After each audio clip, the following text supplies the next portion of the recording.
Hello दोस्तों, मैं सचिन अरोड़ा एक बार फिर से आप सभी लोगों का स्वागत करता हूं अरोड़ा एजुकेटर के इस ऑफिशियल यूट्यूब प्लेटफॉर्म पे। I hope you all are doing great. आप सब बहुत बढ़िया होंगे।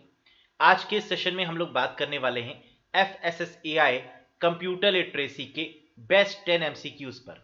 मोस्ट एक्सपेक्टेड क्वेश्चंस, यानी ऐसे ही क्वेश्चन एग्जाम में पूछे जाएंगे, सेम यही लेवल एग्जाम में रहेगा क्वेश्चंस का। तो आप आउट ऑफ 10 कितना स्कोर करते हैं, कमेंट बॉक्स में जरूर कमेंट करके बताइएगा। तो चलिए देखते हैं आज के सेशन के ये 10 बेहतरीन क्वेश्चंस। Have a look. देखिए, साथ ही साथ हम आपको ये भी बता दें कि कंप्यूटर FSSAI में जो टॉपिक्स आपके गिवन हैं सिलेबस में, वो सारे ही टॉपिक आपको कवर करने होंगे if you really want to score full out of full. अगर आप कंप्यूटर सेक्शन में फुल स्कोर करना चाहते हैं तो कंप्यूटर ऑफिशियल वर्क, यहां पर बेसिक्स आपको पढ़ना होगा, MS ऑफिस और उसके commands, Google doc, email, digital signature और सोशल मीडिया हैंडल्स जैसे फेसबुक, इंस्टाग्राम, ट्विटर, ये सब आपको पढ़ना होगा। जितने भी सोशल मीडिया हैंडल्स होते हैं उन सब के बारे में आपको नॉलेज लेनी होगी, क्योंकि बहुत सारे क्वेश्चंस यहां से भी बनेंगे। तो ये आपके 6 इंपॉर्टेंट टॉपिक्स हैं जो कि आपके सिलेबस में मेंशन है, यहीं से ही एग्जाम में क्वेश्चन पूछे जाएंगे। अब इन टॉपिक्स को कैसे कवर करें, तो इसको लेकर बैच भी हमने यहां पर आपके लिए लॉन्च कर दिया गया है। आपकी डिमांड आ रही थी कि सर एक फुल फ्लेज बैच आप लॉन्च कर दीजिए। तो आप लोग सब जानते हैं, बहुत सारे कैंडिडेट्स एनरोल कर चुके हैं। अगर आपने अभी तक नहीं किया और करना चाहते हैं तो बिल्कुल आप भी इस बैच से कनेक्ट हो सकते हैं। इस बैच की खास बात क्या है कि आपको कोई भी बुक पढ़ने की रिक्वायरमेंट नहीं है, कोई भी दूसरी वीडियो देखने की रिक्वायरमेंट नहीं है। ये बैच मोर देन सफिशिएंट रहने वाला है आपके एग्जाम में, जहां पर यह बैच गारंटी भी करता है कि एग्जाम में आपका कंप्यूटर सब्जेक्ट में full out of full score होगा ही होगा। 18 दिसंबर से यहां पर क्लासेस स्टार्ट हो चुकी हैं। 10 जनवरी तक ये बैच कंप्लीट हो जाएगा with revision, with test, with complete syllabus, concept और MCQ wise, along with the PDF भी यहां पर आपको प्रोवाइड की जा रही है। So that is the best one. हर एक टॉपिक को बहुत ही डिटेल में पढ़ना होगा, क्योंकि क्वेश्चन का लेवल आसान नहीं होगा। ये आपको भी पता होगा, क्योंकि आप लोग मॉक दे रहे होंगे, तो वहां से आपको एक आइडिया जरूर लग गया होगा। जैसे मैं आपको बता दूं कि सपोज करिए एक टॉपिक है डिजिटल सिग्नेचर। डिजिटल सिग्नेचर जैसे टॉपिक को पढ़ने के लिए आपको encryption, decryption, cryptography, symmetric, asymmetric, कई सारे टॉपिक्स को कवर करना होगा, तब जाकर आपको डिजिटल सिग्नेचर का कॉन्सेप्ट समझ में आएगा। तो इसलिए ये टॉपिक्स देखने में तो बहुत आसान लग रहे हैं, लेकिन बहुत ही इन डेप्थ में आपको यहां पर पढ़ना होगा। जैसे ईमेल है, तो ईमेल को भी बहुत इन डेप्थ लेवल पर आपको पढ़ना होगा। ईमेल की सिक्योरिटी के बारे में आपको समझना होगा, क्योंकि वहां से भी क्वेश्चन एग्जाम में पूछा जाएगा। खास तौर पर जो बेसिक्स हैं वहां पर आपको नेटवर्किंग, हार्डवेयर, सॉफ्टवेयर, डेटाबेस, इनके बारे में भी उन क्वेश्चंस की नॉलेज होनी चाहिए जो बेसिकली FSSAI सेक्टर में इस्तेमाल होता है, क्योंकि डायरेक्टली क्वेश्चन अपने ही डिपार्टमेंट से यहां पर पूछे जाते हैं। क्लियर है? बाकी इस बैच से कैसे एनरोल करना है, आप अरोड़ा एजुकेटर ऐप को इंस्टॉल कर लीजिएगा प्ले स्टोर से भी, और iOS अगर आपके पास में है तो वहां से भी आप अरोड़ा एजुकेटर ऐप को इंस्टॉल कर सकते हैं। जैसे ही आप इस ऐप को इंस्टॉल करते हैं, वहां पर आपको एक बैच दिख जाएगा FSSAI का। उस बैच में आप एनरोल करेंगे। एनरोल करने के बाद सारी ही वीडियोस और PDF अनलॉक मोड में आपके पास में अवेलेबल हो जाएंगी। जितने भी वीडियोस अभी तक हो चुके हैं वो सभी वीडियोस आपको रिकॉर्डेड फॉर्म में मिलेंगे। बाकी अगर यहां पर एक कैंडिडेट की क्वेरी भी आती है, क्या सर स्पीड इसकी 1.5x या 2x में हम देख पाएंगे, तो आंसर है बिल्कुल, ये फैसिलिटी भी एप्लीकेशन में अवेलेबल है। आप स्पीड बढ़ाकर भी यहां पर देख पाएंगे। तो चलिए यहां पर हम लोग बात कर लेते हैं क्वेश्चंस के बारे में। ये रहा पहला क्वेश्चन आज के सेशन का। बताइए इसका answer. When did digital signature start in India? India में डिजिटल सिग्नेचर किस ईयर में स्टार्ट हुआ? 2005, 2000, 2019 या 1976 में? जैसे कि आप लोग को पता होगा कि डिजिटल सिग्नेचर 1976 में बना। ये स्टैब्लिश कब हुआ, इंट्रोड्यूस कब हुआ? 1976 में। लेकिन इंडिया की अगर बात करें तो 2000 में ये इंडिया में स्टार्ट हुआ। तो आंसर यहां पर क्या होगा? बिल्कुल सही, that is 2000। Next, a digital signature is, digital signature क्या है? बताइए इन चारों ऑप्शन में से सही आंसर क्या होगा? A bit string giving identity of a correspondent, a unique identification of a sender, an authentication of an electronic record by trying it uniquely to a key only a sender knows, या an encrypted signature of a sender। इसमें से सबसे सही answer क्या होगा? तो देखिए, digital signature की बात करें तो ये एक तरीके का ऑथेंटिकेशन प्रोवाइड करता है, इंटीग्रिटी प्रोवाइड करता है।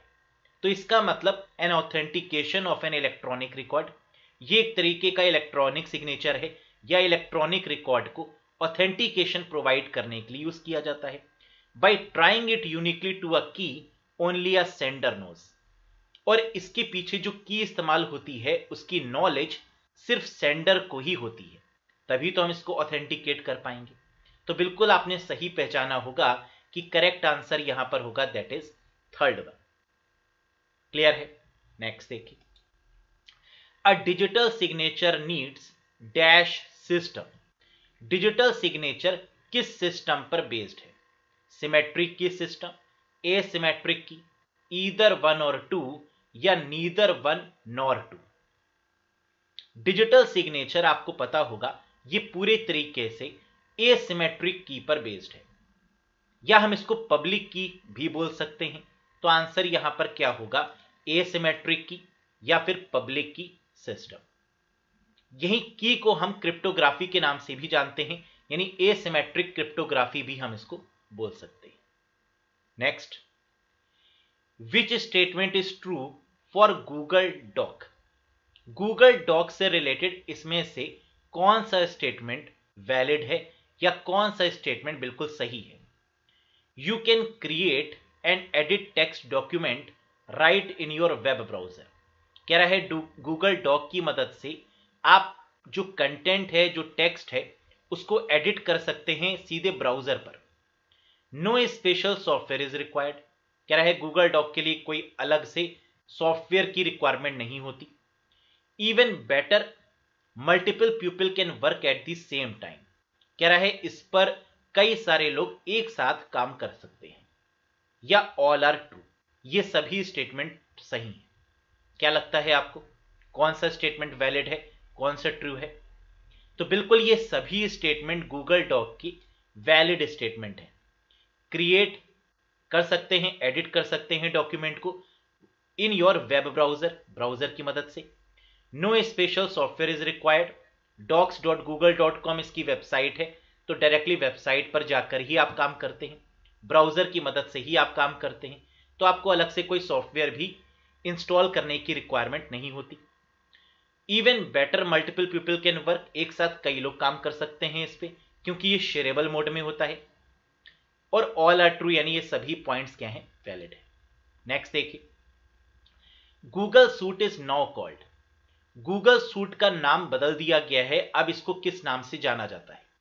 Google doc, Google sheet, Google space, या गूगल वर्क स्पेस? बताइए। बिल्कुल सही, गूगल सूट का नाम बदल दिया गया है और अब इसको कहा जाता है गूगल वर्क स्पेस। आपने शायद ये एनालिसिस की होगी, जब भी आप अपना जीमेल ओपन करते हैं तो पहले वहां पर गूगल सूट आता था, लेकिन अब गूगल वर्क स्पेस आता है। तो Google doc, Google sheet, Google space, Gmail, Google drive, ये सब आपका किसका पार्ट है? गूगल वर्क स्पेस का पार्ट है। नेक्स्ट देखिए, in MS office dash is the software for managing email. MS office में ईमेल को मैनेज करने के लिए कौन से सॉफ्टवेयर की मदद ली जाती है? किस सॉफ्टवेयर की मदद से मेल्स को मैनेज किया जाता है? MS access, MS publisher, MS outlook, या एमएस वन नोट? क्या होगा करेक्ट वन? बिल्कुल सही, यहां पर करेक्ट आंसर होगा एमएस ऑफिस का जो सॉफ्टवेयर है that is called MS outlook. बहुत ही पॉपुलर वन, जिसको पहले हॉटमेल के नाम से जाना जाता था, और हॉटमेल को रिप्लेस कर दिया है किसने? MS आउटलुक ने, क्योंकि माइक्रोसॉफ्ट ने खरीद लिया। तो आउटलुक जो बनाया था मिस्टर सबीर भाटिया जी ने, है ना, उसके नाम को रिप्लेस कर दिया और क्या नाम रख दिया? MS आउटलुक रख दिया, जो कि बहुत ही पॉपुलर ईमेल क्लाइंट के नाम से भी जाना जाता है। Next one, what is the default left margin in word 2007 document? कह रहा है MS वर्ड 2007 की अगर हम बात करें तो लेफ्ट मार्जिन कितनी छोड़ी जाती है नए वाले प्लेटफॉर्म्स के केस में, यानी 2007, 2010, 2013, 2016, 2019 या 2021, है ना, इन सभी की अगर बात करें तो सेम है लेफ्ट मार्जिन, और वो कितनी है? पुराने वाले केस में करेक्ट आंसर था 1.25 मार्जिन के केस में, जिसको कम करके नए वाले प्लेटफॉर्म्स में 1 इंच कर दिया गया। तो आंसर यहां पर क्या होगा? 1।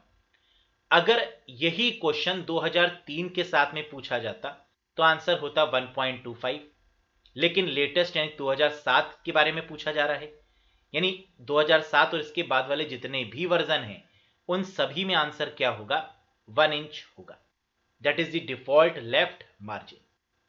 Next, what is the by default file name of MS Excel?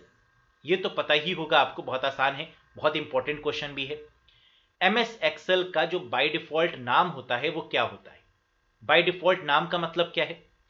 वैसे तो नाम आप खुद भी दे सकते हैं MS एक्सेल शीट को, है ना, सेव करिए, नाम दे दीजिए। लेकिन अगर आप नाम नहीं देते तो बाय डिफॉल्ट एक नाम उसका रहता है, वो नाम क्या है ये आपको बताना है। शीट 1, बुक 1, डॉक्यूमेंट 1 या Excel 1? Very good, correct answer यहां पर होगा दिस इज कॉल्ड बुक 1। तो अगर आप कोई नाम नहीं देते एक्सेल शीट को तो वो नाम किससे शो होगा? बुक 1 के नाम से शो होगा, जो आप यहां पर देख सकते हैं इमेज में, बुक 1। और MS वर्ड के केस में ये होता है document 1। Next, V lookup stands for in MS Excel. MS Excel में एक बहुत ही पावरफुल टूल है जिसका नाम है वी लुकअप, फंक्शन कह सकते हैं। V lookup is a type of a function in MS Excel. तो वी लुकअप की फुल फॉर्म यहां पर पूछी जा रही है कि वी लुकअप में वी की फुल फॉर्म क्या है? V means what? Vertical lookup, variable lookup, versatile lookup या वर्टिकल लेफ्ट? क्या होगा करेक्ट आंसर? बिल्कुल सही, इसका करेक्ट आंसर है वर्टिकल लुकअप, यानी first one is the valid one. V lookup की फुल फॉर्म क्या होगी? Vertical lookup. वी लुकअप होता क्या है, इसकी एक डेफिनेशन भी देख लीजिए। दी वी लुकअप फंक्शन, ये एक फंक्शन है जो परफॉर्म करता है, perform a vertical lookup by searching for a value in the first column. First column में वैल्यू को सर्च करेगा vertically of a table, table के अंदर, and returning the value in the same row, और वही value compare करके रो में return कर देगा, है ना। तो काफी पावरफुल टूल है वी लुकअप का, बहुत सारे चीजों के लिए हम इसको यूज करते हैं और इसका यूज आना ही चाहिए, है ना, क्योंकि अगर आप कभी भी किसी कंपनी का इंटरव्यू देने के लिए जाते हैं तो वहां पर वी लुकअप के बारे में बहुत सारे क्वेश्चंस पूछे जाते हैं, जिसमें से एक क्वेश्चन यही है जो आपके सामने दिया हुआ है कि वी लुकअप में वी की फुल फॉर्म क्या है? That is vertical lookup. Next, which view is use to easily rearrange the slide? MS PowerPoint के केस में, क्योंकि स्लाइड का यूज कहां पर होता है? पावर पॉइंट में। तो पावर पॉइंट से ये क्वेश्चन बन रहा है और पूछा जा रहा है which view is used to easily rearrange the slide? अगर आपको स्लाइड्स को रीअरेंज करना है तो इसके लिए कौन से व्यू में आपको जाना होगा? Slide sorter view, slide pane view, slide indicator view या नन ऑफ दी अबव? बिल्कुल सही, थंबनेल व्यू भी इसको बोलते हैं, that is called slide sorter view, यानी फर्स्ट यहां पर बिल्कुल करेक्ट आंसर बनेगा। तो इस तरीके से कुछ आपका दिखता है जहां से आप स्लाइड्स को रीअरेंज कर सकते हैं, थंबनेल व्यू के फॉर्म में देख सकते हैं, क्विकली एक्सेस कर सकते हैं, that is called slide sorter view. Very very important question. तो आई होप कि आपने यहां पर 10 क्वेश्चन में से 10 स्कोर किया होगा। देखिए, लेवल क्वेश्चन का आसान नहीं होगा कंप्यूटर में, क्योंकि कंप्यूटर वैसे भी एक आसान सब्जेक्ट है। अगर आप इसको प्रॉपर तरीके से पढ़ते हैं तो यहाँ पर कुछ भी ऐसा नहीं है जो आप ना कर पाए, है ना। तो वो लोग पूरी कोशिश करेंगे कि आप कंप्यूटर में इसको टफ बनाया जाए और आप क्वेश्चंस को ना कर पाए, है ना, इस लेवल का बनाया जाए। लेकिन आप बिल्कुल कर लेंगे क्योंकि कंप्यूटर बहुत आसान है, टॉपिक वाइज पढ़ने की रिक्वायरमेंट है डिटेल में। तो आउट ऑफ 10 आपने कितना स्कोर किया कमेंट करके जरूर बताइएगा। बाकी अगर आप बैच से कनेक्ट होना चाहते हैं तो अरोड़ा एजुकेटर ऐप को आप प्ले स्टोर से इंस्टॉल कर सकते हैं या iOS स्टोर से भी इंस्टॉल कर सकते हैं। बाकी सेशन आपको कैसा लगा कमेंट करके जरूर बताइएगा। किसी क्वेश्चन में कोई कंफ्यूजन हो तो वो भी आप कमेंट करके बता सकते हैं। बाकी सेशन पसंद आया हो तो लाइक जरूर करिएगा, चैनल पर नए हो तो सब्सक्राइब जरूर करिएगा। बहुत जल्द मिलेंगे एक नए सेशन के साथ। Till then bye bye and take care. Thank you very much.